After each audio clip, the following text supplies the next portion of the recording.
Hi, this is Michelle from My Purse Strings. This here is Izzy. I have two dogs who are in constant need of training. So I was sent this feeder and I want to show you what's really cool about it. So first of all, it has a strap, so it's great for training and walking. Put your treats in the bottom here. You just unscrew this and place them in. You want to make sure the treats are pretty small. And then it has this clicker. So I have done clicking training in the past.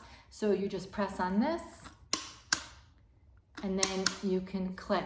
So I'm going to show you how I'm using this to train my dog. Oh, good girl. We're going to do sit. There you go. Sit. Great job. Good girl. Sit. Give me your paw. Good boy. Paw. Good boy. Okay, no hands are dirty, so whatever skill you want to practice, we definitely need work, but I think we're going to get there with this treat dispenser.